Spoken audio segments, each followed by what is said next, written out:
Вот это самая большая кисточка, она идет для пудры. Ой, да, для пудры. Енулькен для пудры. Вот это идет плоская, она для корректора идет. Бронзатор жабушин. Для бронзатора, хорошо? Дальше.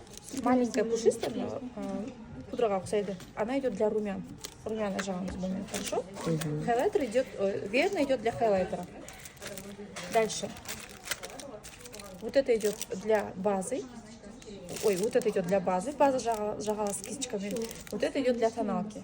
С тоналкой обязательно алдмен кисточками, а потом бьюти-блендермен можете распределить. То есть они идут для кремовой текстуры. Видите, синтетика. У нас всех вместе с ворсту. Видите? Дальше.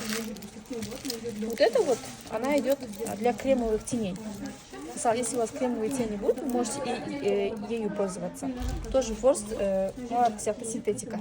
На синтетика они для кремовой текстуры, запомните, ладно? А вот эти белка, они идут для сухой. Вот эта плоская кисточка, видите, она супер тонкая, прям аккуратная. Хаска прям идеально китет. Она идет для бровей, тени толтурушин. А это идет консилер камуфляж холдан такого, она четко спереди. Она идет вот IQ для бровей идет, хорошо? Дальше. Вот это идет для стрелочки.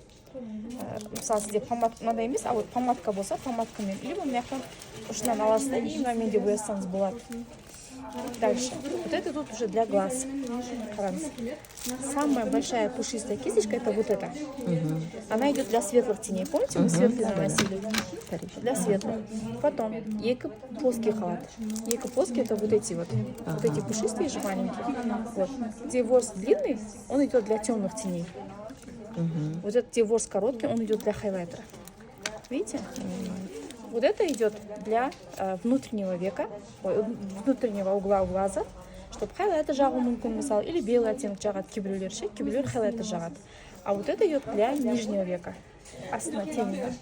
Все, видите, все нужные здесь кисточки. И вам покупать не надо.